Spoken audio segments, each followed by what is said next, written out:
soo dhawaada saaxiibayaal iyo daawadayaal taariikhda wiilkii agoonka ah ee Rolex abuuray sheekada wiilkii agoonka ah ee abuuray Rolex xarumaha agagaarka Hannes Wilsdorf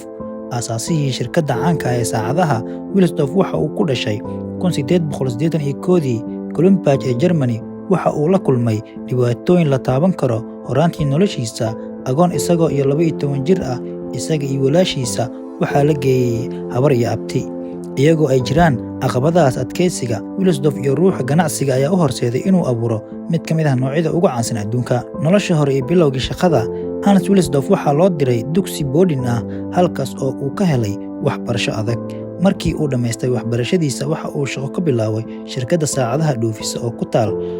Switzerland waayo aragnimadani waxay ahayd mid muhiim ah maadaama ay siisay aqoon durugsan oo ku saabsan warshadaha saacadaha iyo suuqa caalamiga ah aasaaskii taariikhda Rolex 1905 markuu jiray da'da 24 Wilsdorf wuxuu u guuray London wuxuu aasaasay Wilsdorf iyo Davis saydigiisii Alfred Davis ganacsigoodii aasaasiga ahaa wuxuu ahaa soo dejinta dhaqdhaqaaqa Swiss oo ku dejiyay kiisas tayo sare leh isagoo garwaaqsan muhiimadda calaamadeynta Wilsdorf waxa uu diiwaan gashay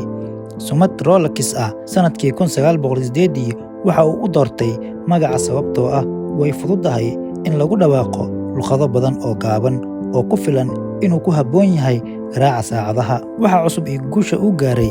aragtida Wilsdorf ee Rolex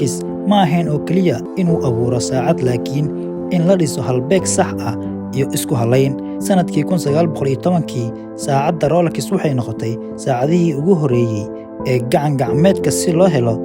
shahaadada Swisska ee saxnaanta chronometric oo ay bixiso xarunta qiimeynta daawashada rasmiga ah ee Vienna guushani waxay calaamad u ahayd bilowga sumcadda wanaagsan ee Rolex sanadkii 1926 Rolex wuxuu soo bandhigay oysterka saacadihii ugu horeysay ee gacan gacmeedka oo aan biyuhu lahayn hal abuurnimadani waxay ahayd guul muhiim ah iyada oo Rolex ka dhigtay hormuudka tiknoolajiyadda saamaynta saacadaha si loo caddeeyo cimriga saacadda Mercedes waxa ay xiratay Rolex Oyster intii ay ku dabalanaysay kanaalka Ingiriiska sanadkii 1927 saacaduna waxa ay ku sii jirtay nidaam shaqo oo quman dhaxalka saacadda Rolex sheekada Hannes Wilsdorf waa mid ka mid ah ka gudubka dhibka iyo hal abuurka hormuudka ah waayo aragnimadiisii hore ee agoonnimo waxay u badan tahay inay ku beertay adkeysi iyo go'aan kadib qeexi doonto xirfadiisa